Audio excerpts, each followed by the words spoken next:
Salut Elsie, Salut, comment vas-tu? ça va?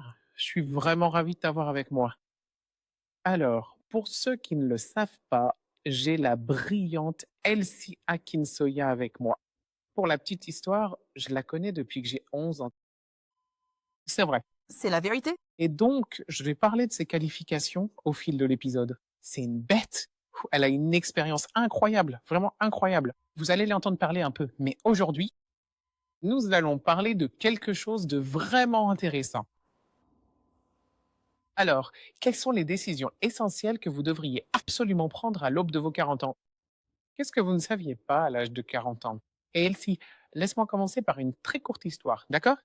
Quand j'ai eu 40 ans, j'étais directrice marketing. Et honnêtement, je me prenais pour la reine du monde. Je dois être vraiment honnête.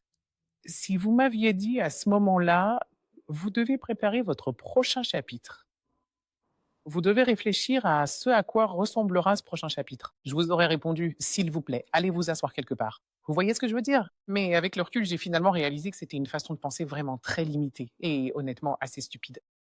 Et donc, ma question est la suivante. À 35 ans, à 40 ans, vous êtes en pleine phase de croissance, n'est-ce pas? Et vous occupez le poste suivant, vous êtes promu, vous êtes sur le marché suivant comme je l'étais, vous vous lancez dans le défi suivant. Vous vous sentez vraiment jeune, vous avez l'impression d'être en mouvement. Et puis un jour, vous réalisez qu'en fait, les décisions que vous prenez maintenant ne sont pas des décisions de carrière, ce sont en fait des décisions de vie. Est-ce que vous pensiez un peu comme ça quand vous aviez la quarantaine? Ou est-ce que c'était juste moi qui étais super en avance sur mon temps? Dites-le moi. Alors, pour être honnête, je pense pas que ce soit juste vous. Si je suis honnête, je n'avais pas prévu ça à 40 ans. Vous savez, j'étais en train d'obtenir des promotions. En fait, je venais tout juste de rejoindre City à l'époque.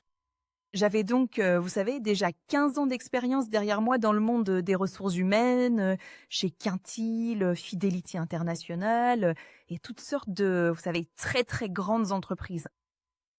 Donc, je savais. La seule chose dont j'étais sûre, c'est que je ne voulais pas faire carrière en entreprise pour toujours. Hmm, d'accord. Alors, petite anecdote. Je me souviens que j'ai travaillé à Canary Wharf, chez Citi, pendant plus d'une décennie. Et je me souviens qu'à un moment donné de ma carrière, j'ai vu cette femme plus âgée. Et quand je dis plus âgée, elle a probablement l'âge que nous avons maintenant. À l'époque, elle semblait plus âgée. Je connais pas son âge, je ne lui ai jamais parlé. Et je me souviens très bien l'avoir vue. Et vous savez, mon trajet quotidien se faisait toujours de London Bridge vers Canary Wharf, en métro, enfin vous voyez le genre, parce que qui va travailler en voiture? Et je me souviens m'être dit, je ne veux pas faire ça quand j'aurai cet âge-là. C'est tout ce que je savais. Je savais, au fond de moi, que je voulais absolument pas être sous les ordres de quelqu'un d'autre quand je serai plus âgée. Mais je n'avais pas fixé de délai, je n'avais pas fixé d'âge limite. Je savais juste que, vous savez, quand on regarde les gens et qu'on se dit, c'est comme ça que je veux être quand je serai grand. C'est ça. Eh bien, c'est ce que je ne voulais pas être quand je serai grand. C'était tout ce que je savais. Donc, ce n'était pas juste vous. J'avais ça, mais pour être honnête, je n'avais pas vraiment de plan. Donc, ce n'est pas juste moi. Ça me fait plaisir à entendre. Mais, je veux dire, laissez-moi vous poser une question différente qui est liée à ce dont nous parlons. D'accord? Comme vous l'avez mentionné, vous avez eu une carrière très, très réussie dans les RH. Vous avez été présent dans des salles de direction au plus haut niveau, là où les décisions concernant la carrière des gens sont prises. Donnez-nous un aperçu des coulisses. Est-ce que vous avez ce genre de discussion dans ces salles? J'ai entendu une histoire récemment au sujet d'une amie qui m'a raconté qu'on lui avait dit qu'une conversation avait eu lieu à son sujet parce qu'elle avait la cinquantaine, c'est ça? Donc, elle se sent pleine de vie et toujours très dynamique. Et derrière les portes closes, il parle, vous savez, de préparer la fin de son parcours au sein de l'organisation. Alors, s'il vous plaît, donnez-nous un aperçu des coulisses à ce sujet. Les organisations ont-elles souvent une vision plus claire de la marge de manœuvre d'un dirigeant que le dirigeant lui-même? Voici mon point de vue. Et ce sera toujours mon point de vue. Je vais vous donner la perspective d'une organisation et je vous donnerai mon avis. Car je pense que l'une des raisons pour lesquelles j'ai réussi à bâtir une carrière dans les RH, Eh bien, c'est... Je n'ai jamais eu peur de dire la vérité aux puissants. Et donc, quand quelque chose ne va pas, ça ne va pas. Et je le dirai. En théorie, les organisations aiment penser que nous avons ces plans, que nous classons les gens dans ces catégories de talents et que nous planifions nos organisations et nos structures. Nous mettrons les gens dans des cases et des tiroirs. Mais mon point de vue sincère sur les bonnes conversations RH et le bon leadership, oublions les RH en fait, le bon leadership, c'est avez-vous ces conversations avec les individus? Parce que cela les impacte réellement.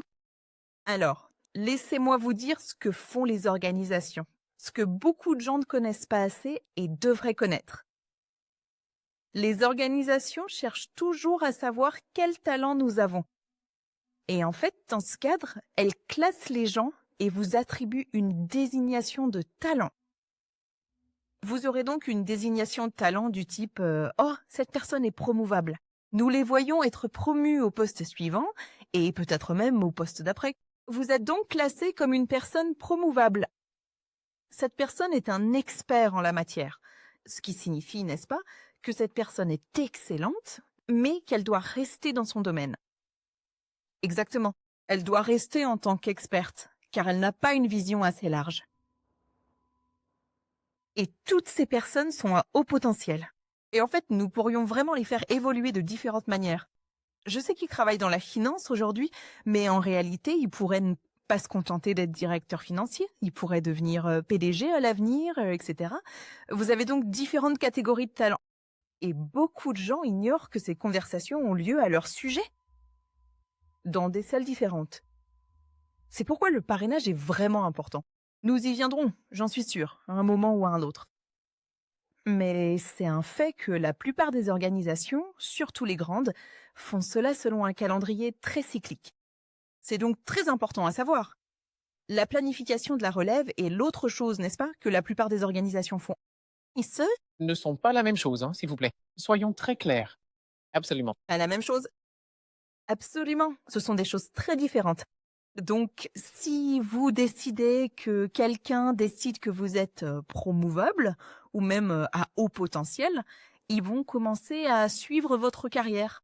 Et quand des opportunités se présentent, vous avez un très bon manager, un très bon parrain, ils vont vous parler de ces opportunités parce que, à huis clos, quelqu'un a décidé que vous aviez un haut potentiel ou que vous étiez promouvable. C'est ça. Si ce n'est pas le cas et que quelqu'un a décidé que vous êtes, vous savez, un expert en la matière, croyez-moi, vous ne recevrez jamais cet appel. Et vous alors? Ne bougez pas. Si la situation relève effectivement de votre domaine d'expertise, vous ne recevrez jamais cet appel si le problème se trouve complètement ailleurs. Tout simplement parce qu'il ne vous considère pas de cette façon-là. Donc, c'est complètement différent. La planification de la relève, c'est autre chose, hein. C'est aligné parce que, vous savez, vous voulez avoir vos hauts potentiels dans les plans de relève, etc. Mais vous aurez aussi des personnes qui sont des experts en la matière dans les plans de relève. Surtout s'il s'agit d'un domaine spécialisé, vous les aurez. Donc c'est encore une fois une activité très cyclique. Les bonnes entreprises le font de manière très fluide. Les entreprises moins performantes le font selon un calendrier. Mais c'est fait, et c'est fait, encore une fois. Sans parler aux gens, ce qui, à mon avis, est toujours une perspective. Et les plans de relève. Regardez l'immédiat. Vous savez si vous vous faites renverser par un bus. Cette terminologie que je déteste. Dans chaque organisation où je suis passée, j'ai changé le discours. Si quelqu'un gagnait au loto, qui mettrions-nous à sa place? Est-ce que pourquoi vouloir que quelqu'un se fasse renverser par un bus? Pour l'amour du ciel, n'est-ce pas? Alors, parlons plutôt du cas où ils gagnent au loto et n'ont plus besoin d'être là. Qu'est-ce qu'on fait? Je préfère vraiment ça aussi d'ailleurs. C'est une bien meilleure façon de formuler les choses, honnêtement. 100%. Mais vous pensez à l'immédiat, vous pensez à dans 2 ans, vous pensez à dans 5 ans. C'est votre pipeline de succession. Et puis, évidemment, en théorie, encore une fois, il devrait y avoir des plans de développement qui garantissent que les gens sont préparés pour que lorsque ces opportunités se présentent, ils soient prêts. Oui, Est-ce que je peux faire le lien avec, vous avez soulevé un point très important, concernant le parrainage et je veux poser 2 questions, d'accord? Je pense que beaucoup de femmes, ou vous me corrigerez si je me trompe, mais beaucoup de femmes partent du principe que tant qu'elles sont très performantes, que la dynamique se poursuit, n'est-ce pas? Qu'elles vont continuer à être promues, qu'elles vont continuer à avoir des opportunités. Mais vous avez parlé de l'importance du parrainage. Alors, pouvez-vous faire le lien entre ces deux aspects et en discuter? Oui, bien sûr. Écoutez, je définis le parrainage très simplement. Un parrain est la personne qui parle pour vous dans les pièces auxquelles vous n'avez pas accès. C'est vraiment aussi simple que ça, n'est-ce pas? C'est une personne qui mentionne votre nom. Dans des endroits où vous n'êtes pas physiquement présent, c'est cette personne qui vous ouvre la porte et qui s'assure, avec bienveillance, que vous avez réellement la possibilité de la franchir, d'une manière qui est, il faut le dire, vraiment puissante. Et le parrainage, pour moi, est fondamentalement ce dont chaque individu a besoin, les femmes en particulier, pour avancer. Alors, merci infiniment. Et encore une fois, voici mon point de vue personnel. Souvent, on a tendance à penser que le parrainage doit nécessairement venir de quelqu'un qui nous ressemble ou qui partage notre parcours. Donc, une autre femme ou quelqu'un qui suit le même parcours que vous? Non, absolument pas. En réalité, le parrainage peut venir de n'importe où, tant que cette personne croit sincèrement en vous et en votre projet. Parce qu'au fond, un parrain dépense son propre capital social pour vous soutenir, n'est-ce pas? C'est un engagement qui est loin d'être anodin. Donc, pour que quelqu'un dépense un capital social pour vous, il faut qu'il prend un pari sur vous. En réalité, ils mettent véritablement leur propre réputation en jeu, rien que pour vous. C'est un cadeau que vous ne devriez jamais, au grand jamais, sous-estimer. Vos performances ne vous mèneront que jusqu'à un certain point. Si je vais prendre l'exemple de l'échelle de carrière dans les services financiers. Vous serez progressivement promu d'analyste à associé, puis d'associé à vice-président, et peut-être même de vice-président à vice-président senior. Tout cela en fonction de la qualité de vos performances au quotidien. À ce stade précis, la donne change radicalement, car vous accédez désormais au poste de directeur de votre propre groupe d'activité. Vous n'êtes pas juste un directeur dans votre petite équipe. Vous êtes un directeur du groupe d'activité. Vous savez, j'ai personnellement dirigé tous les entretiens de promotion pour la franchise Global Treasure and Trade Solutions chez Citi. Pour les directeurs et les managing directors, n'est-ce pas? Votre capacité à être promu de vice-président senior à directeur, vos performances sont une évidence, n'est-ce pas? C'est le cas? Vous devez avoir cela. Oui. Tout le reste se construit en fin de compte là-dessus. Quel est le niveau réel de visibilité que cette personne a su développer auprès de multiples parties prenantes, tant au sein même de l'entreprise qu'à l'extérieur? Que fait cette personne qui ne soit pas directement liée à ses missions quotidiennes, mais qui lui confère une visibilité accrue à travers le monde? Et enfin, que fait concrètement cette personne pour soutenir nos communautés au sein de l'organisation?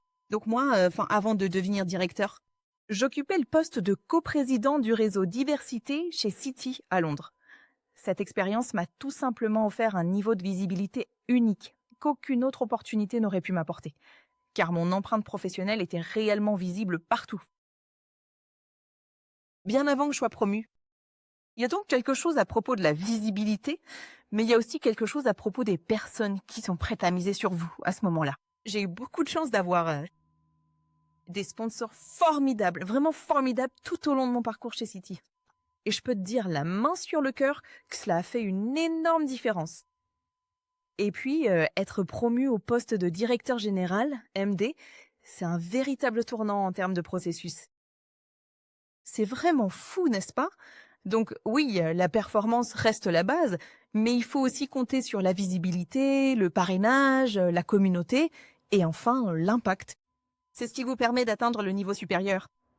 Ah, désolé Elsie, je vais devoir m'arrêter là une seconde parce que je ne sais pas. Non, je suis désolé parce que des gens m'ont posé cette question tellement de fois. Donc, je veux juste rester là-dessus quelques minutes de plus si ça vous dérange pas. Encore une fois, je vais ramener la conversation sur les femmes une seconde, d'accord? Je pense que beaucoup de femmes à qui je parle, qui sont des cadres intermédiaires ou supérieurs, sont vraiment mal à l'aise avec, je suppose, ce que vous décrivez comme la visibilité, l'exposition, n'est-ce pas? La deuxième question qu'on pose souvent, c'est Et ça semble tellement basique, mais comment trouver un sponsor? Parce que laissez-moi vous expliquer ce que je veux dire. Vous avez dit qu'un sponsor pouvait venir de n'importe où. Ce n'est pas forcément un supérieur hiérarchique. Ça peut être, vous savez, quelqu'un d'autre, n'est-ce pas? Alors, comment s'y prendre pour construire cette relation afin d'obtenir ce parrainage? Évidemment, la performance étant la base, comme vous l'avez dit. Vous savez, donc je veux en quelque sorte expliquer ces deux choses. Parce qu'il y a tellement de femmes qui se disent, écoutez, je ne veux pas faire de politique. Je veux juste rester concentré sur mon travail et faire ce que j'ai à faire. Je veux pas avoir à courir après la visibilité. Ça me met mal à l'aise. Donc vous savez, et puis la deuxième question concerne le parrainage. Vous savez, comment puis-je, en dehors de mon supérieur hiérarchique, par exemple, créer, construire ces relations qui mènent au parrainage? Je pense que c'est la deuxième question. Si on pouvait juste y consacrer quelques minutes, parce que je sais que les gens veulent avoir les réponses. Alors, je vais juste dire que tout ce que vous avez décrit, c'était moi. Ça me mettait mal à l'aise. Toujours moi, d'ailleurs. Ah, honnêtement, ça me mettait mal à l'aise. Je n'étais pas du genre à dire, vous savez, choisissez-moi, choisissez-moi, choisissez-moi. Je n'étais vraiment pas ce genre de personne. Cependant, j'ai fait le choix conscient de poursuivre les activités qui me passionnaient vraiment. Et je me suis lancée avec détermination dans tous les projets qui me tenaient profondément à cœur. Et en m'investissant pleinement dans ces domaines, j'ai eu la chance d'interagir avec des personnes formidables qui étaient tout aussi passionnées et engagées que moi par ces mêmes sujets. Mais comme ils étaient très haut placés, ils n'avaient pas le temps, pas la disponibilité ou je ne sais quoi d'autre à faire. Donc c'est moi qui faisais le travail. Et tout cela leur a vraiment permis de se dire regardez, elle est en train de faire tout ça. Et honnêtement, je veux absolument faire partie de ce qu'elle est en train d'accomplir. Et cela a mené à du parrainage. Et je parlerai toujours du fait d'être soi-même, authentique. Parce que, franchement, et vous le savez, à mesure que vous montez en grade, vous pouvez sentir, vous pouvez détecter quand les gens essayent juste de vous accaparer pour le principe. Nous savons tous quand, vous savez, on essaie de nous vendre quelque chose, n'est-ce pas? Et personne n'a envie qu'on lui vende quelque chose. Mais en réalité, nous voulons tous faire des choses qui nous passionnent. Nous voulons tous faire des choses qui nous donnent un but. Nous voulons tous faire des choses qui ont un impact. Je parle toujours de ce que les gens diront de moi quand je serai plus là. C'est vraiment important pour moi. Donc, la façon dont je peux, et je ne peux que partager ma propre expérience, mais la façon dont j'ai vu le parrainage fonctionner de manière vraiment efficace et percutante, c'est lorsque vous êtes aligné avec un parrain sur quelque chose qui compte. Et ça peut être un projet professionnel, soit dit en passant. Ça pourrait être, le mien se trouve juste être que je faisais beaucoup de choses pour ce qui s'appelait City Roots à l'époque, sur la question de la diversité. Et j'ai en fait dirigé notre premier mois de l'histoire des Noirs chez City. Et ils utilisent encore ce modèle aujourd'hui, où, vous savez, vous entrez dans le bâtiment. Et sur tous les panneaux, vous avez des informations sur les personnalités noires de l'histoire au Royaume-Uni. Et nous avons ça tout au long du mois d'octobre. Octobre est le mois de l'histoire des Noirs au Royaume-Uni. Tout au long du mois de... Mais ça m'a permis d'obtenir des sponsors dans toute la banque. Des personnes qui voulaient faire quelque chose, mais qui ne savaient pas ce qu'elles voulaient faire avec ça. Mais ça pourrait être un projet. Donc j'ai fait un travail sur les talents. Je travaillais sur un projet lié aux talents dans le cadre de mon rôle. Et le PDG de l'entreprise, parce que c'était une vraiment proche de son cœur. Et il voulait une accélération des talents. Il est devenu un énorme sponsor. Il est devenu un sponsor phénoménal parce que c'était quelque chose qui l'intéressait vraiment, sincèrement. Je ne plaisante pas. J'étais vice-présidente senior à l'époque, genre littéralement bien en dessous. J'avais des réunions en tête-à-tête avec ce type et nous passions en revue ligne par ligne ce que je faisais. Qui fait ça? Alors, quoi que vous fassiez, faites-le vraiment bien. Pour en revenir au fait que la performance est la base, c'est essentiel. Mais surtout, entourez-vous des bonnes personnes. Cela ouvrira de nombreuses portes à ceux qui s'intéressent sincèrement à ces choses. Mais surtout, ne laissez jamais passer ces opportunités qui se présentent. Parce qu'en tant que femme, l'autre chose que nous avons tendance à faire, c'est de minimiser notre propre contribution, n'est-ce pas?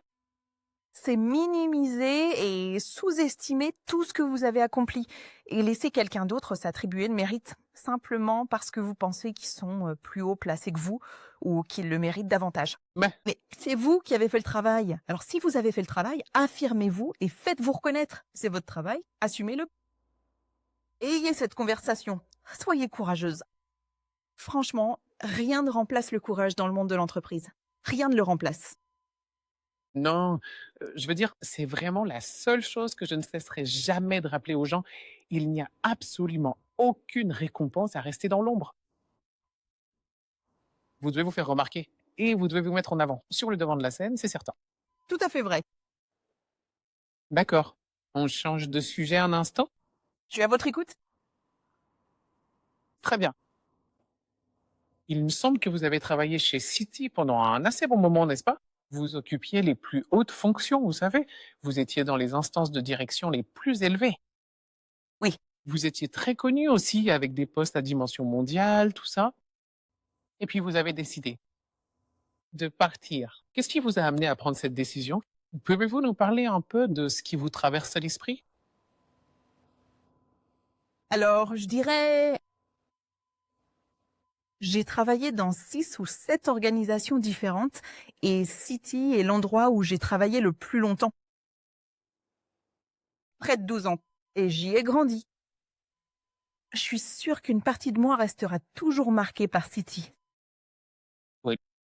Mais pour être tout à fait honnête avec vous, je venais tout juste d'être nommée responsable des ressources humaines pour l'ensemble des marchés émergents, ce qui était un vrai défi.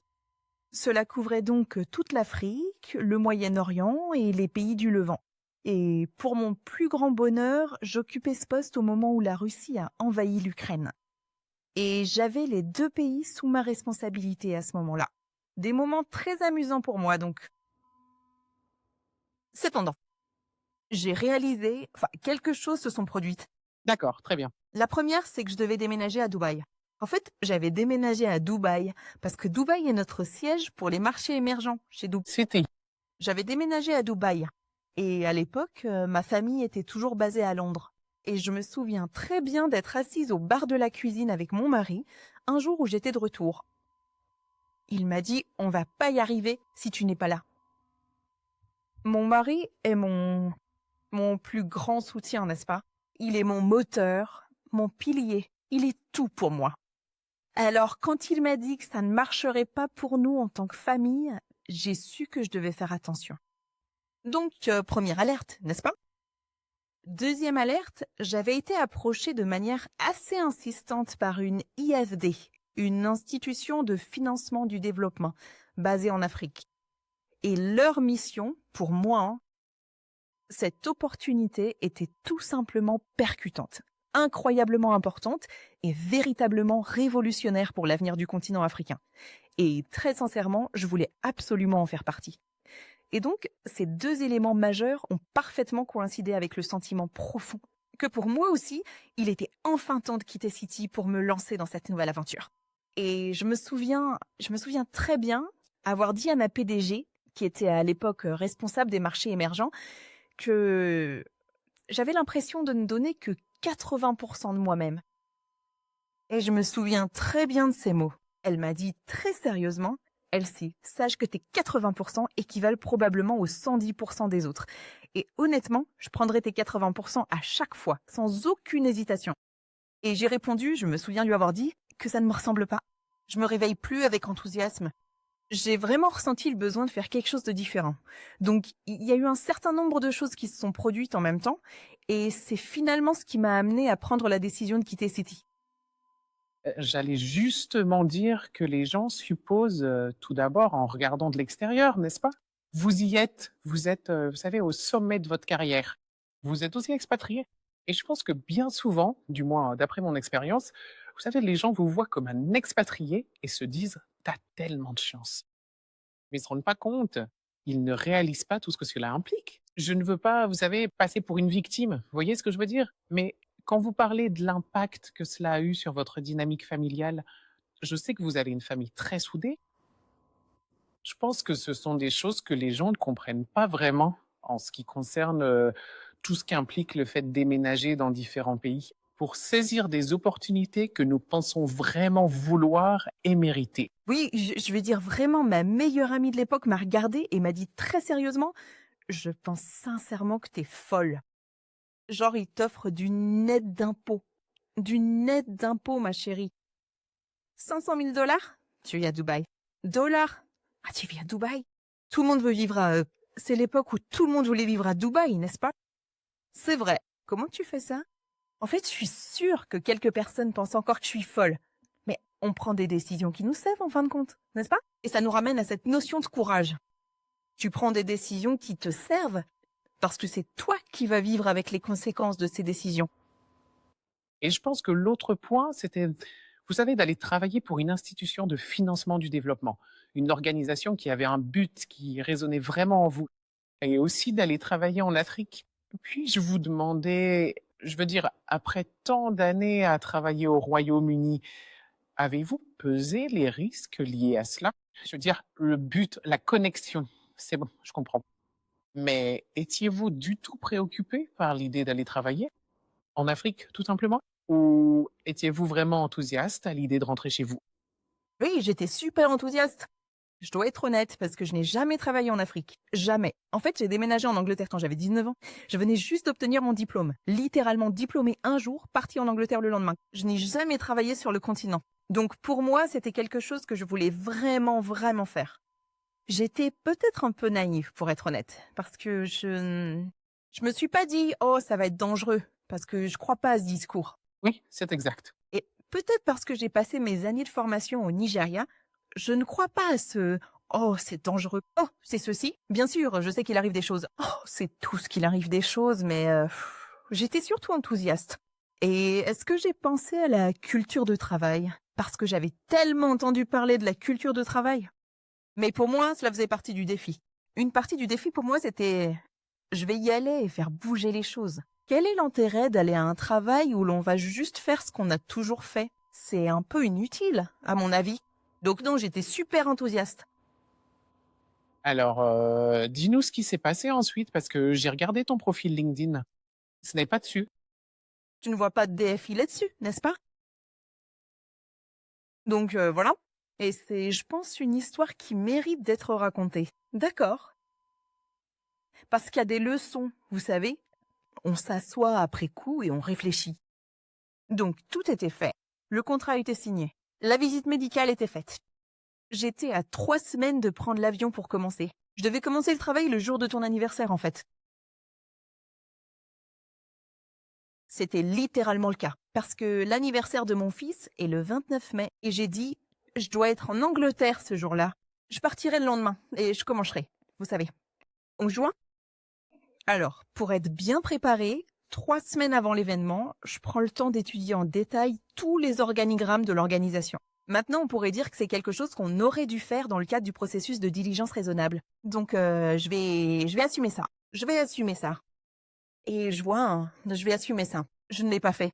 Et en examinant la situation, je vois effectivement que tous les subordonnés directs du président-directeur général du front office étaient des directeurs exécutifs.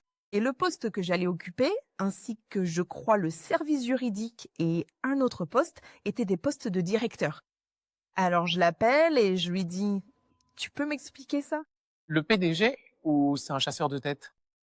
Non, j'appelle le PDG et je lui dis « Dis, c'est quoi le topo ?» Parce qu'à ce stade, ça faisait 6 ou 7 mois, parce qu'évidemment j'avais mon préavis chez City, blablabla, donc le préavis était terminé. Oh, vous savez, à chaque fois que le PDG venait à Londres, on se retrouvait pour dîner ou pour prendre un verre. J'étais déjà, ouais, vraiment, j'étais déjà totalement prêt. Genre, j'avais déjà des gens au sein même de l'entreprise qui me disaient avec enthousiasme, on a vraiment hâte que tu arrives. Enfin. Vous savez, j'étais prêt. J'étais à 3 semaines de commencer. Alors j'appelle et je dis, aidez-moi à comprendre pourquoi c'est comme ça. La situation actuelle. Et la conversation, sans vouloir faire durer les choses, mais la conversation se résumait en gros à les gens du front office sont des dead, ceux du back office sont des directeurs, et je ne changerai pas ça. Et j'ai répondu, d'accord. Genre sans endoctrinement. Je quitte un poste de directeur général dans une institution mondiale pour rejoindre votre DSI beaucoup plus petite, pour faire quelque chose que j'ai envie de faire, soit dit en passant. Mais on va pas faire ça. Non, non, non, on le fait pas. Alors j'ai dit, d'accord, eh bien, trouvons une solution élégante. J'ai proposé une solution parce que, comme je l'ai dit, c'était de ma faute. J'aurais dû vérifier ça bien plus tôt et je ne l'ai pas fait. Alors j'ai dit, d'accord, et si on faisait comme ça? Ma période d'essai est de 6 mois. Pourquoi ne pas envisager de le faire dans 6 mois, mais vous le mettez par écrit et nous en reparlerons une fois ma période d'essai validée. Comme ça, vous bénéficiez de 6 mois où je fais tout ce dont vous avez besoin tout en faisant mes preuves. Et ensuite, à la fin, nous allons tous les deux voir le conseil d'administration pour dire, en fait, compte tenu de tout cela, voici ce que nous voulons faire. Non, je ne vais pas avoir cette discussion avec le conseil d'administration. C'est comme ça, point final. Et j'ai répondu, très bien. Et voici ma décision. Je ne viendrai pas. Et c'est vraiment pour ça que je n'y suis pas allée. C'était, en fait, Ça, désolé, je dois juste savoir, c'était lors d'un seul appel téléphonique? non, vraiment pas. C'était un truc. Sur plusieurs dossiers, et puis, vous savez, comme vous pouvez l'imaginer, le cabinet de recrutement s'en est finalement mêlé. Je vais revenir là-dessus un instant. Cette décision, la toute première fois que vous en avez parlé avec le responsable, était-il assez catégorique? Du genre, non, on ne changera absolument rien à ça? Ou a-t-il finalement compris votre point de vue? J'essaie juste de bien comprendre la dynamique de cette conversation. Alors, non, je veux dire, vous n'entendez qu'une version de l'histoire. Et évidemment, il y a toujours deux côtés à chaque histoire. Donc, je vais être juste ici. Je pense, euh, je pense qu'il avait déjà fait quelque chose, je sais pas, de similaire. Et le fait d'avoir dû retourner devant le conseil d'administration avec une décision concernant quelque chose comme ça par le passé, je pense ils ont gardé les cicatrices. Donc je pense qu'il y avait beaucoup de traumatisme en jeu. Donc je tiens vraiment à être tout à fait juste et précis en expliquant cela. Mais honnêtement, j'ai vraiment le sentiment profond d'avoir réussi à proposer une solution qui est, à mon avis, vraiment très élégante. Ça permettrait au conseil d'administration d'être rassuré. Vous savez, après 6 mois, cette personne a fait ses preuves, voilà d'où elle vient. Donc vous n'auriez pas à le faire immédiatement. Je pense que c'était juste un non catégorique. Genre, non, on fait pas ça. Et là, je me suis juste dit, très bien, c'est noté. Et je suis convaincue que la relation de confiance entre un responsable des ressources humaines et le PDG, je pense sincèrement qu'elle est absolument sacro-sainte et primordiale. J'ai le sentiment d'être leur espace de sécurité. Je suis en quelque sorte le refuge où mes PDG peuvent venir pour craquer. Et je les remets sur pied, avec soin, avant de les renvoyer au front. Ils sont en sécurité avec moi. Et ma relation avec eux doit être celle d'un conseiller de confiance. Par exemple, je dirais même au PDG avec qui je travaille actuellement, je ne pense pas que ce soit la bonne façon de faire. Si c'est bien l'objectif final que vous visez. Et si on sait plutôt X, Y et Z, parce que c'est ça, la relation. C'est pour ça que vous m'embauchez. C'est pour ça que vous me payez. Ouais, c'est ça. Pas vrai. Donc, quand je sens d'emblée que cette personne cherche quelqu'un à qui elle peut dire, Quoi faire? mais pas quelqu'un avec qui co-créer des solutions. Ce n'est pas un environnement dans lequel je sais que je vais m'épanouir. J'ai besoin d'être dans un environnement où ma voix compte. Et je vais mériter. Je ne vais absolument pas aller travailler pour ou avec quelqu'un qui, dès le tout début, décide déjà de dire non sans même prendre la peine d'en discuter avec moi.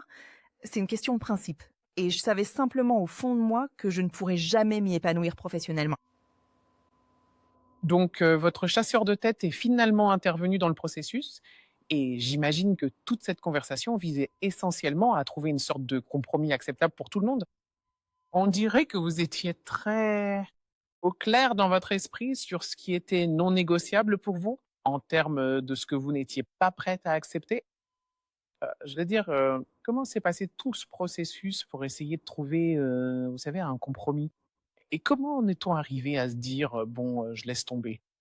Je, je suis revenue à la table des négociations assez rapidement, en passant de vous devez le faire maintenant à d'accord, faisons-le dans 6 mois.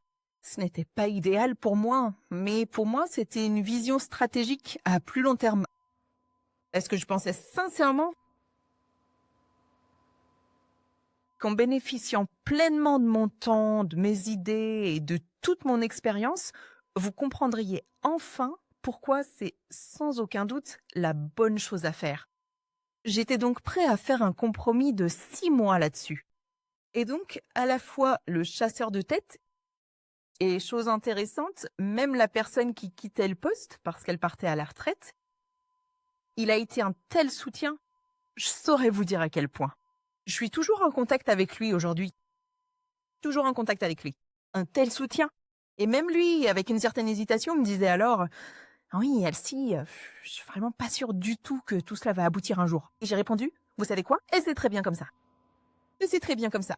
Ben alors, ce n'est pas pour moi. Ça m'allait. Ça m'allait. Ce qui est vraiment intéressant dans cette partie de l'histoire, c'est quand j'ai annoncé la nouvelle à mes anciens collègues chez Citi, le PDG des marchés émergents ainsi que mon patron, tous deux m'ont dit « Reviens, ton poste est toujours là. Nous ne l'avons pas encore mis en annonce. Reviens. On considérera simplement cette période comme un congé sabbatique. » Mais En revenant à mon pourquoi, la raison pour laquelle j'ai quitté Citi, cela n'avait pas changé.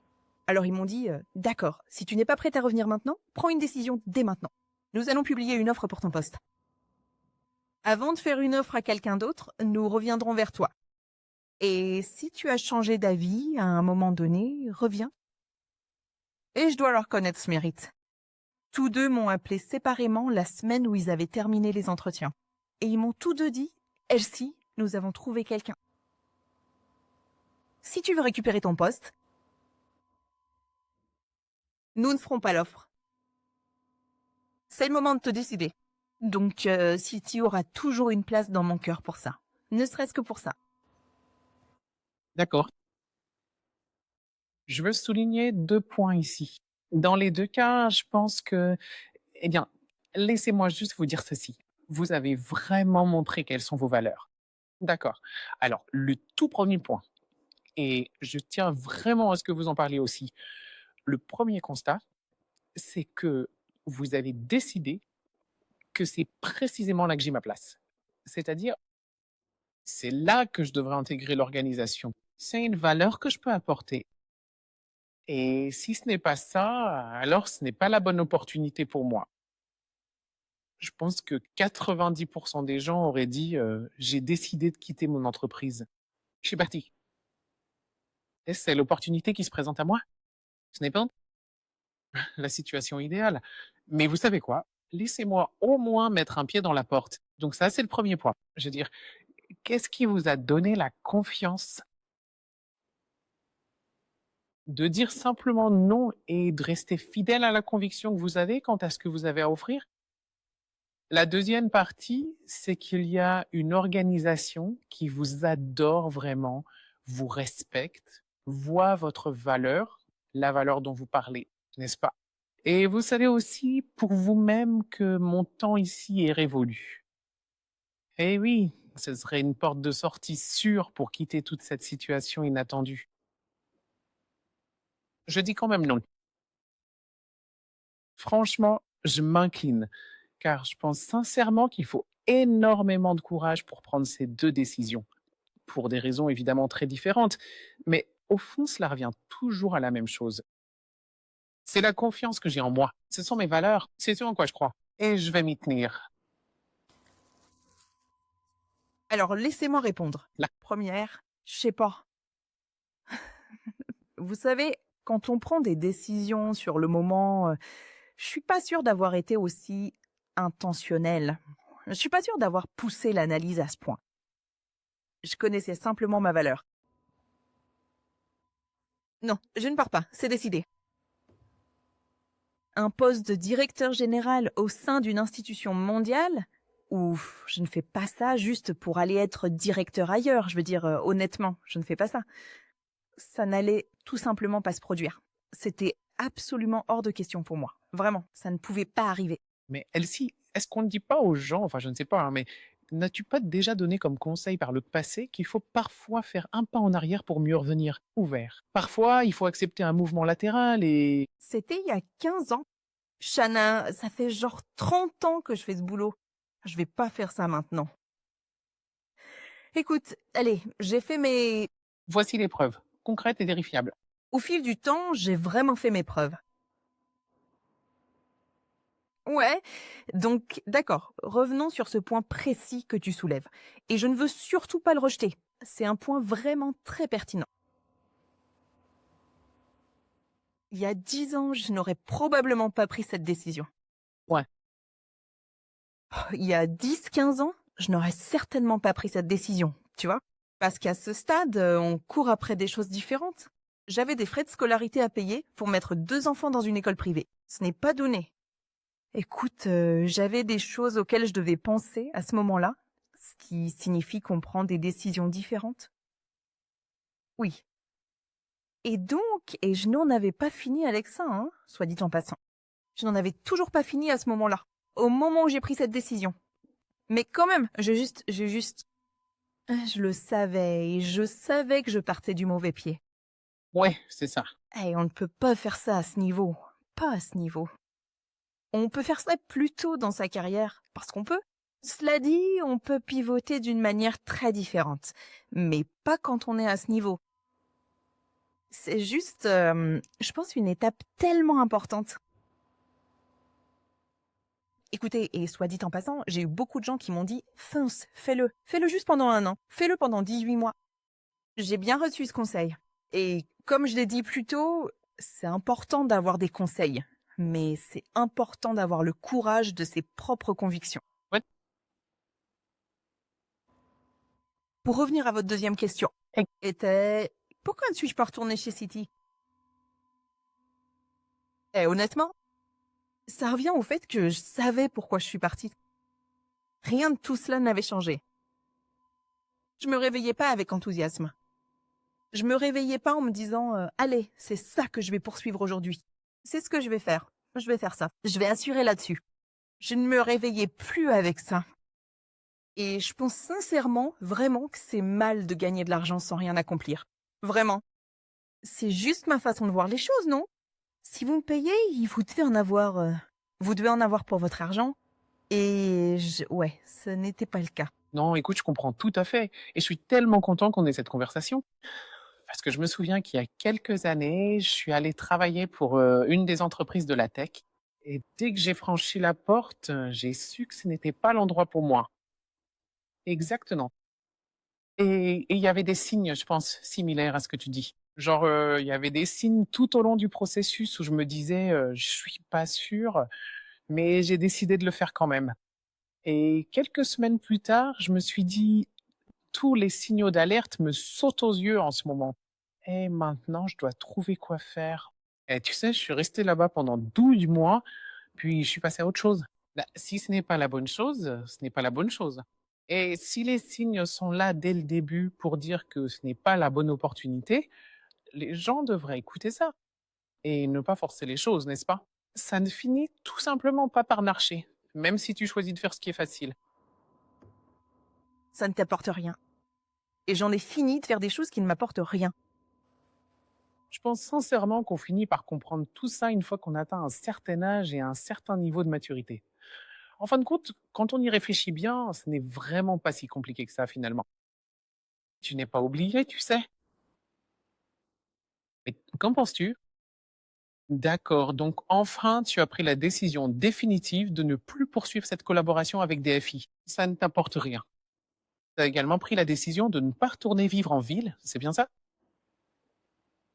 Enadro? Où en es-tu exactement? Genre, une fois que toutes ces décisions sont prises, au final, comment te sens-tu? Parlons de ça. Parce que prendre la décision, c'est une chose. C'en est une autre vraiment de se demander, et maintenant, que va-t-il se passer? Et maintenant? Et tu sais quoi? Qu'est-ce qu'on va faire maintenant? Alors, en fait, l'une de mes personnes préférées a pris l'habitude d'appeler ça ma période de chômage amusant. Et j'aime vraiment beaucoup la façon dont elle a présenté les choses. Parce que, au début, j'avais raison. Je vais voyager. Je vais faire toutes les choses que je n'ai pas pu faire quand je travaillais. Ça a duré 1 mois et quelques. Et puis tu te dis, ok, on est en juin maintenant. Qu'est-ce qu'on va faire? Et c'est là que les leçons sur la transition ont vraiment commencé à faire sens pour moi. Qu'est-ce que tu as construit qui va te servir dans cette période? Ou pas? Et puis j'ai réalisé que je n'avais rien construit. Et donc, il n'y avait rien pour m'aider dans cette période. Est-ce que tu pourrais, s'il te plaît, m'expliquer un peu plus en détail ce que tu entends par là? Quand tu poses la question, qu'est-ce que tu as construit? qu'est-ce que tu cherches à dire exactement par cette expression? Et donc, j'avais une boîte à outils remplie d'expériences en entreprise. Oui, tu sais, il n'y a pas d'organisation dans laquelle on pourrait me parachuter ou je ne ferais pas quelque chose d'impactant. Mais en réalité, s'il s'agissait de lancer quelque chose pour soi-même, comment s'y prendre? Je ne l'avais pas fait parce que ce n'était pas le plan. Le plan, c'était de passer d'un emploi à un autre. Alors, quand j'ai commencé à me dire, est-ce que je peux juste être indépendant? Je n'avais pas construit cette boîte à outils pour moi-même, qui me permettait d'être indépendant. Donc, voyez, par exemple, quand vous êtes en entreprise, vous avez un écosystème, une infrastructure de soutien autour de vous, n'est-ce pas? Vous avez votre assistant de direction, votre assistant personnel, quelqu'un qui gère votre agenda, quelqu'un qui filtre les nombreuses personnes qui veulent vous joindre. Vous voulez une présentation? Les choses se font simplement autour de vous, n'est-ce pas? Vous dirigez tout cela. Vous n'avez pas cela quand vous êtes indépendant. Vous êtes essentiellement livré à vous-même. Donc, je n'avais pas développé les outils nécessaires pour ça. Je n'avais pas développé d'outils de développement commercial. Quand vous êtes en entreprise, le travail vient à vous. Je veux dire, au contraire, vous essayez même de minimiser la charge de travail qui vous arrive. Mais quand vous êtes indépendant, c'est vous qui trouvez le travail. Vous le cherchez, vous le vendez, vous vous présentez à plusieurs reprises, à plusieurs personnes et de plusieurs manières différentes. Et je n'étais tout simplement pas prêt pour ça. Et donc, je savais que je n'étais pas prêt pour quitter le monde de l'entreprise. J'avais besoin de temps pour construire ces outils car je l'avais pas fait. Je n'avais rien construit qui puisse me faire vivre au-delà du monde de l'entreprise. Et c'était une leçon à retenir de cette période. Et c'est aussi ce qui m'a fait penser, d'accord, il est temps d'y retourner. Ce n'est peut-être pas pour toujours, mais en fait, cela m'a permis de commencer à réfléchir à plus long terme, au-delà du prochain poste. Et c'est vraiment à ce moment précis que tout mon programme, axé sur la transition, la formation et le développement, a finalement vu le jour. Oui, parce que vous avez lancé toute une entreprise. Est-ce pendant cette période que vous avez lancé toute cette activité autour de la période de transition? C'est précisément l'expérience riche de cette période qui m'a finalement amené à créer, avec passion, un programme complet autour du coaching de transition, pour les femmes cadres en particulier. Et j'ai d'ailleurs animé un atelier d'une journée sur ce sujet pour un groupe de femmes. Et en fait, le coaching de transition est l'une de mes offres destinées aux femmes cadres. Qu'est-ce qui vient après? Ça s'appelle «Et maintenant quoi?» N'est-ce pas? À quoi ressemble la suite? Parce que la suite sera très différente pour beaucoup d'entre nous. Mais nous devons la définir selon nos propres termes, nous y préparer et être intentionnels à ce sujet. Mais ce sont les leçons tirées de cette période qui m'ont vraiment fait réfléchir. Il y a quelque chose ici que nous ne faisons pas toutes. Parce que je peux pas être la seule. Je peux pas être la seule. Je vais dire, laissez-moi poser une question différente alors. Je veux dire, vous savez, si vous allez sur les réseaux sociaux, vous entendrez ça un million de fois. Genre, vous n'êtes pas votre titre, vous savez, tout ce genre de choses. La réalité, c'est que, surtout si vous occupez des postes de haute direction depuis si longtemps, cela fait partie de qui vous êtes. Je ne dis pas que c'est tout ce que vous êtes, mais cela fait partie de qui vous êtes. Lorsque vous avez traversé votre propre transition, est-ce que cela vous a fait quelque chose? Avez-vous ressenti un sentiment de perte ou n'étiez-vous jamais vraiment si attaché à cela que ça n'avait pas d'importance à la fin? En dehors de la perte de l'infrastructure? Alors, qu'est-ce qui était différent? D'accord, J'ai j'apprécie votre honnêteté. Je vois. Je vous remercie. C'était vraiment ces petites choses, ces détails que vous ne remarquez même pas.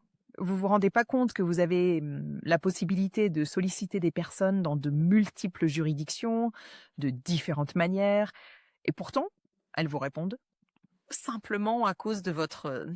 Oui, c'est exactement ça. Donc je me souviens avoir dit à quelqu'un m'a demandé comment je me sentais à cette période. Et le mot que j'ai utilisé, et c'est très vrai, c'était détaché. Je me sentais détachée. Vous savez, comme quand un navire dérive simplement dans l'océan et qu'il n'a pas d'ancre. C'est comme ça que je me sentais. Parce que oui, je suis plus que la somme du travail que je fais, du titre que j'ai et de toutes ces choses. Mais cela fait partie de votre identité Bien sûr. et vous devez commencer à réfléchir à qui suis-je en dehors de tout ça. Et c'est là qu'est née la question. Quelle est la prochaine étape pour moi? C'est ce que j'ai fait. Je regarde et vous savez, je m'incline devant ceux qui disent ouais, vous savez, ce n'est pas ça. Cela fait partie de qui nous sommes. La raison pour laquelle vous avez accès au PDG de 5 entreprises différentes, c'est parce que vous êtes PDG aujourd'hui. Appelons un chat un chat. C'est ça. Et soyons honnêtes à ce sujet. L'autre chose que cela m'a apprise, parce que je suis quelqu'un qui accorde beaucoup d'importance aux relations, je suis le genre de personne qui va... Mes relations sont importantes pour moi. Je n'ai pas un réseau immense. Les personnes auxquelles je tiens, j'y tiens énormément. Et je les laisserai pas partir, à moins que quelqu'un me montre clairement que c'est ce qu'il veut. Pour cette raison, Ouais, c'est ça. d'accord, très bien. Et donc, découvrir quand vous n'êtes plus X ou Y, au point que les gens ne vous accordent plus vraiment de temps. J'ai trouvé que si l'on met toute émotion de côté, c'est en fait assez révélateur. Et cela change tout. Parce que ça en dit long sur eux. Pas sur vous, mais sur eux. Et ça vous apprend que pour beaucoup de gens, les relations sont transactionnelles. Mais oui, Elles sont... transactionnel. Oui, ne vous y trompez pas. Et quand on n'est pas vraiment quelqu'un qui conçoit les relations humaines de manière purement transactionnelle, eh bien, c'est vraiment très très difficile de réussir à tourner la page et de passer à autre chose. On le fait parce qu'on apprend. Mais pour moi, c'était une leçon durant cette période. C'était une leçon profonde durant cette période pour moi. Alors, j'ai une amie qui est complètement dans la merde, tu vois, et qui est clairement foutue. La tête dans le guidon, tu vois, niveau boulot. Vraiment, tu sais, une femme brillante, brillante, travailleuse. Juste, je dois lui rendre hommage. Mais encore une fois, pour rebondir sur ce que tu dis, elle ne se concentre sur rien d'autre. Et au final, qu'est-ce que tu lui dirais, toi? Parce qu'encore une fois, je pense vraiment qu'en revenant à la discussion initiale qu'on a eue au tout début de notre échange, tu vois, c'est plus clair. Tu vois, à 40 ans, j'avais l'impression de voler. Et tu sais, rien ne pouvait m'arrêter. Mais il arrive des choses, n'est-ce pas? Je veux dire, concrètement, qu'est-ce qu'on dit aux femmes comme mon amie ou à celles qui se trouvent à la fin de la trentaine ou bien déjà dans la quarantaine, qui ont le titre, le revenu, l'accès dont tu viens de parler, cette dynamique? Qu'est-ce que vous leur dites aujourd'hui? Eh bien, écoutez, je leur dirais des choses différentes selon les situations. C'est tout à fait vrai. En tant que coach de carrière, voici ce que je leur dirais en interne. Soyez vraiment très au clair sur le chemin professionnel que vous souhaitez suivre. Car, comme nous l'avons évoqué au tout début de notre échange, les gens vont inévitablement parler. Et ils vont prendre des décisions vous concernant sans même vous consulter. Vous devez donc, plus que jamais, apprendre à défendre vos propres intérêts. Vous devez dire, juste pour que vous sachiez, je suis vraiment intéressée par X, Y et Z. Mais je suis aussi ouverte à savoir ce que vous en pensez. Donc, vous ouvrez cette discussion, n'est-ce pas? Parce que si votre manager ne va pas l'ouvrir, c'est à vous de le faire. Vous devez le faire. Oui, c'est votre carrière. Vous devez prendre le volant et ne pas simplement être le GPS, n'est-ce pas? Donc, vous devez vraiment piloter votre carrière en interne. Donc, je voudrais absolument Dire, ça à elle, parce qu'elle a encore, vous savez, une décennie, genre, vous savez, pour continuer à faire ça, ou plus, selon ce qu'elle veut faire. Donc, je dis toujours, soyez clair sur ce que vous voulez, parce que si vous ne demandez pas, vous n'obtenez rien, et soyez clair sur ce que vous êtes prêt à explorer. Donc, ne laissez pas les gens vous mettre dans une case, parce qu'ils le feront si vous les laissez faire. Vous savez, je dis toujours, s'il vous plaît, n'utilisez pas l'entretien de fin d'année. Parce qu'honnêtement, lors de l'entretien de fin d'année, tout le monde est concentré sur les primes. Tout le monde est concentré sur ce qui... essaie de faire passer. Ça, oubliez l'entretien de fin d'année. C'est juste une formalité, je l'ai dit. Mais au milieu de l'année, quand personne ne s'y attend, c'est là qu'il faut se lancer. Et ensuite, utilisez votre organisation pour réfléchir à comment me faites-vous évoluer. Voici certaines des choses que j'aimerais expérimenter. Voici certaines des choses auxquelles j'aimerais être exposé. Comment pouvez-vous m'aider? Oui, alors, voulez-vous faire un MBA? Voulez-vous faire? Que voulez-vous faire? Vous devez poser la question et obtenir un parrainage à ce niveau-là. Donc, en tant que coach de carrière en interne, ce sont les conversations que j'encouragerais votre ami de 40 ans à avoir. En gros, ne pas laisser votre carrière vous arriver sans rien faire. Comme vous, on dirait vraiment que vous devez, ça semble très basique, mais beaucoup d'entre nous, enfin, ne disons pas beaucoup d'entre nous, mais beaucoup de gens suivent simplement le chemin tracé, n'est-ce pas? Je suis manager, je veux devenir senior manager. Je suis senior manager, je veux devenir ceci. Mais, et n'ont pas de vision à long terme de la façon dont ils veulent façonner leur carrière. Et vous dites, soyez très clair sur ce que vous cherchez à faire et ce que vous attendez de l'organisation. Un accent grave. 100%. Oui. Soyez clair et dites-le. Personne ne lit dans vos pensées. Dites-le. Ouvrez la bouche et dites-le. Et cela ouvre en fin de compte une toute nouvelle conversation entre nous. Et c'est l'élément qui, je pense, nous échappe à tous. Parce qu'en fait, vous pourriez envisager une trajectoire particulière et quelqu'un vous dit « Mais as-tu pensé à X ?» Vous n'y aviez peut-être pas pensé, mais cela pourrait être quelque chose que vous êtes prêt à explorer, justement parce que quelqu'un l'a mis sur la table. Mais vous devez ouvrir la porte pour avoir cette conversation. Donc, je suis un grand partisan d'être très très intentionnel dans les conversations, dans les carrières ouvertes. Mais tout autant, je le dirais à vos amis, commencez à réfléchir à la vie que vous voulez mener à 52, 55, 57 ans et commencez à planifier cela dès maintenant. Honnêtement, j'aurais aimé que quelqu'un ait cette conversation avec moi. Personne ne l'a fait. Mais c'est surtout parce que je pense qu'il y a quelque chose de vraiment important, voire essentiel dans le fait d'avoir un plan bien structuré. Maintenant, nous savons tous que les plans peuvent dévier, n'est-ce pas? Mais cela vous permet de savoir quelle est la direction à suivre. Eh oui, parfois il y a des virages sur la route, etc. Mais vous avez un nord véritable. Vous avez une étoile polaire et cela vous permet de commencer à tracer votre route vers cette étoile. Donc, vous savez, au moment précis où j'ai conçu ce programme sur les transitions, l'une des choses essentielles dont nous avons discuté, c'est tout simplement quelle est la vie que vous souhaitez réellement mener. Exactement. Je parle pas du travail, je parle pas de l'argent. Je ne parle pas de la façon dont vous voulez vous sentir physiquement. Il faut commencer maintenant, n'est-ce pas? Vous ne vous réveillez pas un beau matin en commençant à courir. Ça se construit petit à petit.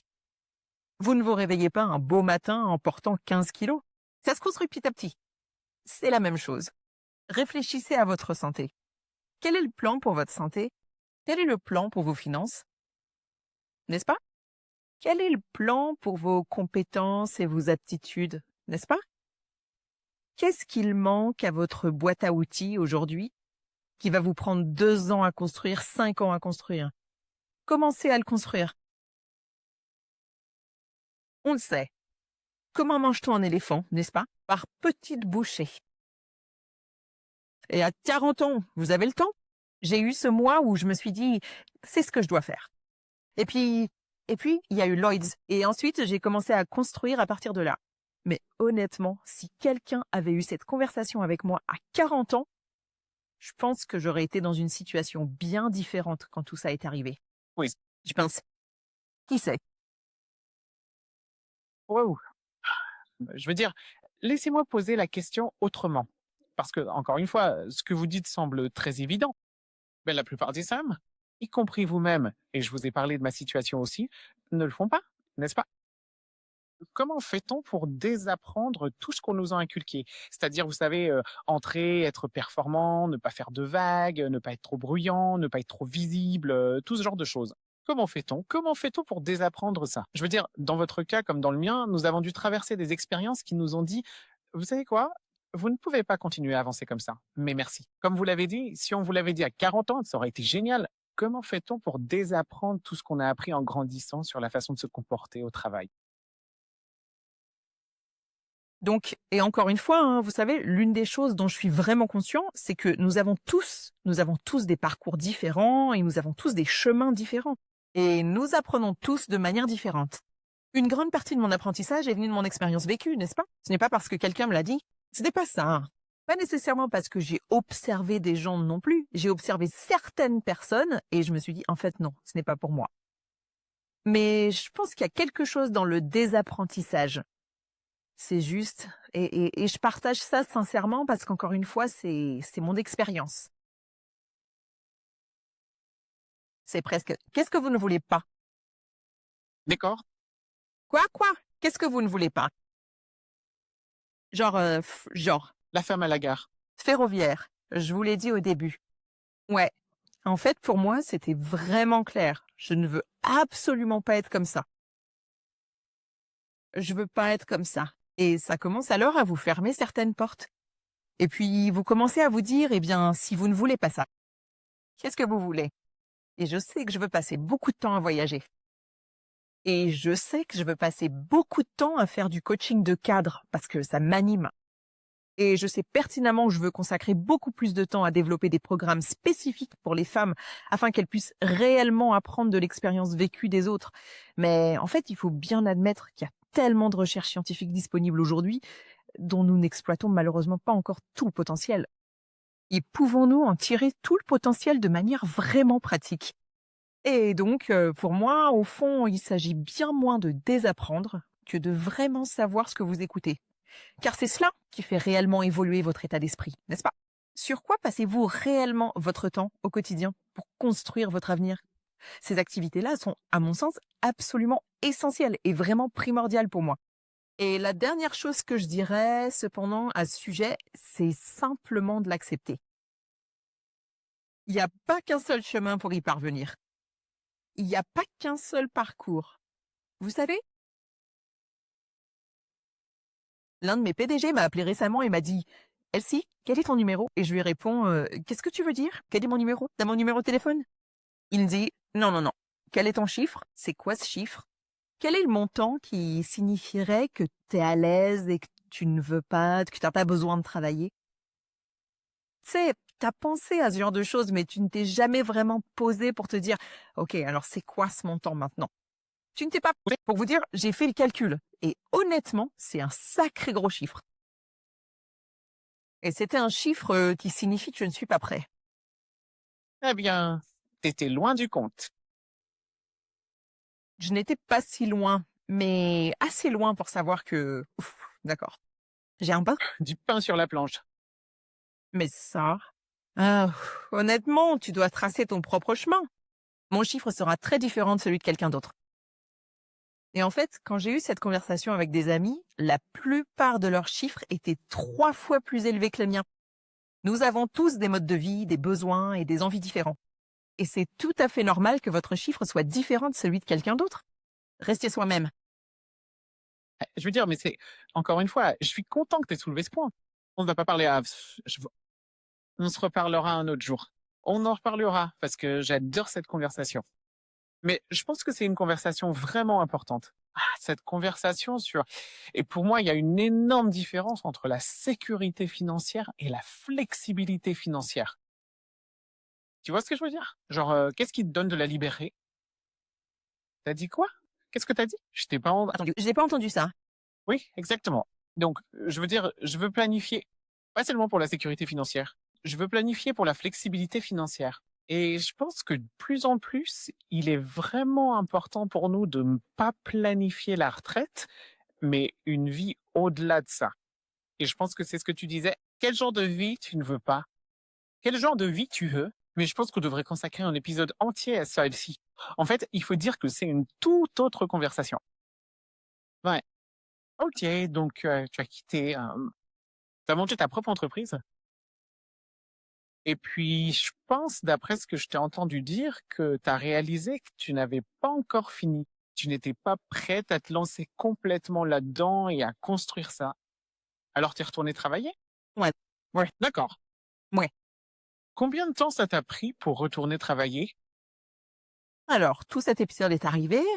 C'est fin mai que j'ai décidé que je n'y allais pas. Et j'ai reçu l'offre. Je me souviens très bien d'avoir reçu l'offre parce que c'était le jour de l'anniversaire de ma mère, le 1er décembre. Et j'ai commencé en janvier. Mais on a entamé les discussions en octobre, je dirais, vers septembre-octobre. Donc, un cabinet de recrutement m'a contacté au sujet de cette opportunité. J'ai dit non à plusieurs reprises. Et puis, l'expert comptable m'a contacté directement. Et à ce moment-là, on peut pas... T'as bien accepté. Tu prends un café? Je suis donc devenue directeur des ressources humaines pour la banque d'entreprise, la banque institutionnelle et la banque commerciale du Lloyds Banking Group. J'ai donc commencé en janvier 2023. D'accord. Et donc, t'as fait ça pendant quelques années. Et ensuite, Alors, t'as finalement décidé de passer à une toute autre opportunité professionnelle. Quelle était la raison de cette nouvelle transition? en fait, ce qui s'est passé, c'est plutôt que j'étais le seul directeur des ressources humaines qui avait... Directeur des ressources humaines en front office qui gérait 2 activités. Tous les autres en avaient une seule, un seul PDG, une seule activité. Ma patronne a donc décidé qu'elle voulait donner à chaque PDG son propre directeur des ressources humaines. Et ça m'arrangeait pas, car cela revenait concrètement à couper mon poste en 2. Je voulais pas d'un demi-poste. Nous avons donc convenu d'une séparation à l'amiable. Je suis donc partie en octobre dernier. Eh oui, c'était vraiment ça. Et écoutez, je dois vous dire que je suis un très grand fan. Comme vous l'avez probablement compris, si quelque chose ne me convient pas, je ne le fais pas. Je suis en admiration devant ça, soit dit en passant. Non, je veux dire, je pense pas que vous réalisiez à quel point ce n'est pas courant. Je sais que vous le dites comme, vous savez, ça ne me convenait pas. J'ai décidé de partir. Mais en réalité, ce n'est pas vraiment la norme dans ce genre de situation. Et je pense sincèrement qu'il faut avoir beaucoup de certitude quant à la valeur réelle de ce que vous apportez sur la table. Et encore une fois, je sais que vous avez dit, vous savez évidemment 10-15 ans par rapport à maintenant, bien sûr, mais même à cet âge, parce que je pense que quand on atteint, vous savez, la quarantaine ou la cinquantaine, vous savez, la prochaine étape n'est pas toujours très claire d'un point de vue professionnel, n'est-ce pas? Et donc, bien souvent, il y a de la peur concernant certaines de ces décisions. Mais vous avez toujours été très terre à terre. Et vous vous êtes dit, ceci n'est pas pour moi. Alors, je ne vais pas le faire. Je vais avec. Pourquoi tu m'aimes? Honnêtement, je n... Je t'aime pas. Celle-là, c'est une masterclass. La vie est courte. Faut bien se dire que la vie est vraiment très courte. Pourquoi la passer à faire des choses qui ne vous apportent rien? Tout peut arriver demain. Rien ne garantit que nous serons là demain. Je ne veux pas rester assis à être malheureux dans un environnement. Je l'ai déjà fait. J'ai été malheureux dans des boulots, mais je pouvais pas partir parce que je payais les frais de scolarité. Et non, je peux vraiment plus me faire ça à moi-même. Je peux pas. Ouais, je peux juste plus me faire ça. Donc, écoute, honnêtement, mes propres besoins sont très... tu sais, mes besoins sont vraiment assez minimes au quotidien. Donc, franchement, ça va. Écoute, je suis partie. Et ce qui était intéressant à propos du... Le fait de partir, c'est que je savais d'une certaine manière que ce n'était jamais un job à long terme pour moi. C'était un environnement culturel très différent de From City. Tu sais, mon langage devait toujours être adouci. Je construisais mon écosystème, je reconstruisais mon capital social. Et honnêtement, pour y être resté moins de 3 ans, je pense avoir fait tout ça. Et je l'ai bien fait. Et tu sais, ce sont des choses que tu ne prévois pas quand tu acceptes un nouveau rôle. Mais ce sont des choses que tu dois absolument faire. Mais écoute, ça m'a servi pendant le temps où j'y étais, mais je n'y suis plus. Et genre, le rôle de CPO fractionné que j'occupe vient de quelqu'un avec qui j'avais travaillé chez Citi il y a des décennies. Il avait participé à l'un des programmes de développement que je dirigeais. Et il m'a littéralement appelé en janvier de cette année et a dit « Oh, Elsie, tu penses que Lloyds te laisserait faire du travail fractionné pour nous ?» Et je lui réponds « Eh bien, je ne suis plus chez Lloyds. » Il a dit « Est-ce que je peux t'appeler ?» Je lui dis « Carrément. » On a eu une conversation. C'était donc. C'est le fondateur d'une start-up technologique. Je suis super enthousiaste à propos de ce qu'ils font. J'ai littéralement dit, je veux parler à tout le monde avant de rejoindre l'équipe. Et c'est ce que j'ai fait en l'espace de 2 jours. J'ai parlé à absolument tout le monde. Et me voilà. Et j'adore ça. J'adore ça. Vraiment. Je fais des choses que je faisais il y a 25 ans. Je fais des choses que je n'avais jamais faites auparavant et tout ce qu'il y a entre les deux. Et j'adore ça. Nouvelle industrie. Une start-up dans une nouvelle industrie. Je veux dire, un terrain totalement vierge. Claude et moi, on est meilleurs amis en ce moment. Claude, c'est le meilleur ami. Claude, c'est mon meilleur ami. Ça, vous voyez? J'aime vraiment beaucoup ça. Je vous assure, j'aime vraiment ça. C'est incroyable. Ça, oh là là. Elsie, vous avez vécu plusieurs chapitres. Je veux dire, et je suis vraiment impatiente d'entendre parler de ce dernier chapitre. Qu'est-ce que cela vous a appris? Je veux dire, laissez-moi vous dire la leçon que je retiens de notre conversation. On a commencé, vous savez, en voulant discuter de, vous savez, à quoi devrait ressembler votre prochain chapitre et de ce que vous devriez prévoir, je pense. L'une des grandes leçons qui ressort de tout ça, c'est justement la conviction. Je suis sérieux, la conviction, ça a été une leçon pour moi. Mais je pense que ce que je voulais entendre de votre part, c'est à travers vos ambitions, à travers le travail que vous faites en matière de coaching, et je pense que vous continuez à faire un peu de ça. D'ailleurs, c'est vous qui allez me coacher ensuite. Non, je suis sérieux. Je veux qu'on ait une discussion. Mais qu'est-ce que ça vous a appris sur l'ambition et ce qu'elle exige réellement de vous, vous savez? Et aussi simplement en termes de... Je pense que la réponse est un peu évidente. Toutes les choses dont vous avez parlé, mais mettons ça sur la table. Vous savez, quelles sont les choses qui sont devenues plus importantes pour vous dans votre vie actuelle, auxquelles vous n'aviez jamais pensé dans la trentaine? Qu'est-ce que ça m'a appris sur l'ambition? Il y a vraiment, je crois sincèrement qu'il y a un temps pour tout dans la vie. Donc, pour tous ceux qui nous écoutent et qui en sont au tout début de leur carrière, faites le travail nécessaire. Soyez vraiment excellent dans votre domaine, car en réalité, cela vous crée une base très solide pour la suite. Et à mesure que vous construisez votre parcours, trouvez vos parrains, car ce sont eux qui ouvriront les portes pour que toutes ces ambitions puissent enfin se réaliser. Pour vous, et en fait pour ceux d'entre nous, soyez vous-même des parrains, car nous le pouvons. Nous avons le pouvoir d'agir. J'ai un capital social tellement énorme que je déploie pour les gens à tout va. Et je le fais parce que cela ne me coûte qu'un coup de fil, un email, une mise en relation WhatsApp. Et je m'en porte bien parce que quelqu'un a fait cela pour moi. Et je suis tout à fait disposée à le faire pour les autres.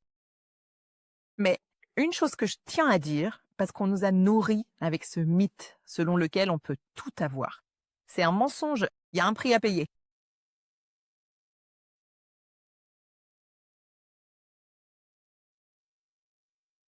Il faut payer le prix à chaque étape. Il y a toujours un prix à payer. Que ce soit en travaillant, vous savez, 16 heures par jour, au point de ne presque plus avoir le temps de penser par soi-même. Ouais, à un moment donné, ça arrive. Que ce soit le fait de devoir prendre l'avion pendant les 3 prochaines semaines, donc Monsieur? l'avocat, vous tenez la baraque pendant les 2 prochaines semaines et vous vous débrouillez. Il y a toujours un prix à payer. Alors arrêtons avec ce faux discours selon lequel, oui, on peut tout avoir. C'est un mensonge. On peut en avoir une partie à différents moments, mais il y a un temps pour tout. Sur l'ambition, je le dirais de manière transparente et sans aucun regret. Ce qui est important pour moi maintenant, honnêtement, c'est la liberté de faire le travail qui compte vraiment pour moi. La liberté de faire un travail qui a du sens. Donc, quand je lance un programme de coaching et que je dis que je ne veux que 12 participants, c'est un choix délibéré. Pourrais-je gagner plus d'argent si j'avais 20 participants? Bien sûr. Je ne veux pas 20 personnes. Je veux vraiment que ces 12 personnes repartent avec une expérience qui les marquera à jamais. C'est sincèrement ce que je veux. Je n'ai pas besoin de faire des choses juste parce que, vous savez, ça me rapporte un peu plus d'argent. Au final, nous allons tous finir par laisser tout cet argent ici. C'est le cas. Tout reste ici. Nous allons finir par tout laisser. Donc, vous savez, je suis là pour ça. Mais la liberté réelle et la capacité de décider par vous-même comment vous passez votre temps, je pense sincèrement que cela n'a absolument pas de prix. Je pense sincèrement, au fond de moi, je crois vraiment que tout ça n'a pas de prix. Honnêtement. Vous me faites réfléchir au fur et à mesure qu'on discute, je sais même plus quoi vous demander. Oh, ça fait presque 2 heures qu'on discute. Je pense qu'on est. Bon, on va passer à la question de fin maintenant. D'accord.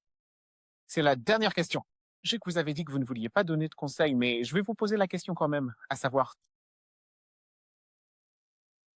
si vous aviez 40 ans aujourd'hui, qu'auriez-vous fait différemment? Oh waouh! D'accord. Et en partant de là, pour la personne de 40 ans qui écoute cet épisode, à quoi devrait-elle penser aujourd'hui? Et c'est ma dernière question, Elsie. Je ne vous poserai plus rien d'autre après ça. Je planifierai davantage. Je serai bien plus intentionnelle dans ma planification au quotidien. Et je dis ça pour absolument tous les domaines de ma vie. Je veux dire, planifier les choses d'un point de vue professionnel, c'est essentiel. Je pense que j'ai fait un travail relativement bon là-dessus, vous savez, mais j'en aurais fait davantage. Oui, je planifierai davantage sur le plan financier. Absolument. Plus d'investissement, vous savez, juste être plus intentionnel en matière d'investissement. Ce nouveau terme que tout le monde utilise à tort et à travers, la richesse générationnelle, m'agace légèrement. Je déteste vraiment ce mot. Je le déteste vraiment. Ça me fait quelque chose au cerveau. C'est Déclencheur. Merci. C'est le mot. C'est exactement le mot. Ça me déclenche à chaque fois. Et bref. Mais je planifierai davantage pour... Votre liberté financière. c'est ce que je ferai. Mais aussi, et c'est une leçon que j'ai apprise ces 2 dernières années, je réfléchirai vraiment à ce dont j'ai besoin dans ma boîte à outils. Pour moi. De quoi ai-je besoin dans ma boîte à outils? Je serai bien plus intentionnelle. Et je pense que je suis quelqu'un d'assez intentionnel. Légui, mais je le serai. Bien plus intentionnel sur la façon dont je construis pour la suite. J'ai dû le faire ces 2 dernières années. Mais si j'avais eu plus de temps, j'aurais fait tellement plus à ce sujet. Je pense que ce sont les 3 choses que je ferais. Mais s'il vous plaît, s'il vous plaît, s'il vous plaît, profitez du voyage. J'aurais aimé que quelqu'un me dise d'en profiter. Je n'ai pas appris à apprécier le travail, les voyages, avant très très tard dans ma carrière. C'est une bonne fille. Mes réunions le mardi, j'arrive le lundi soir et je repars le mercredi matin. Ce genre de choses. Non, je finis vendredi soir. Je prends l'avion vendredi soir depuis New York. Je pars. J'en suis même pas. Et j'ai appris au cours des 4 ou 5 dernières années peut-être. Non. Les réunions se terminent vendredi. Je vais passer le week-end à New York. Je vais passer le week-end à New York. Il va le faire. Je faisais pas ça. Je t'en prie. Fais-le vraiment. Profite bien de chaque instant de ton voyage. Ça va être une expérience incroyable. Madame Elsie Akinsoyam. Merci beaucoup. Merci beaucoup. Écoute, je veux dire, je sais que j'ai dit au début qu'on se connaît depuis qu'on a 11 ans, mais je connais pas cette facette de toi. Et c'était vraiment une expérience incroyable. Juste de voir tout ça se dérouler sous mes yeux. Ton intégrité, ta profonde compassion. Tu sais, t'es vraiment un peu comme cette étoile polaire dont t'as parlé, qui guide les autres. À quel point c'est clair. Tu sais, ce qui est important pour toi guide tes décisions. Et honnêtement, le respect. Parce que je pense que je vais continuer à te dire que ce n'est pas quelque chose qu'on voit tous les jours. Alors, merci de partager cela avec nos auditeurs aujourd'hui. Nous allons avoir une conversation sur la liberté financière. Tu le sais. Je sais, en effet. Merci de m'avoir Invité. Non, merci à toi. Merci à tous de nous avoir écoutés. Et s'il vous plaît, cherchez Elsie sur LinkedIn. Quel est le nom de ton entreprise déjà, s'il te plaît? Est-ce qu'on va venir te voir pour du coaching? NHR. Je fais du coaching pour les femmes en milieu de carrière jusqu'au cadre supérieur. Donc, ouais, je fais ça. On arrive vers toi. Je suis la première sur la liste. J'ai Hâte. Très bien. Merci beaucoup. D'accord. Merci d'avoir écouté le podcast Don't Let the Smile Fool You. J'espère que vous l'avez trouvé vraiment, vraiment intéressant. Mais surtout, j'espère que vous avez toujours le sourire. À bientôt.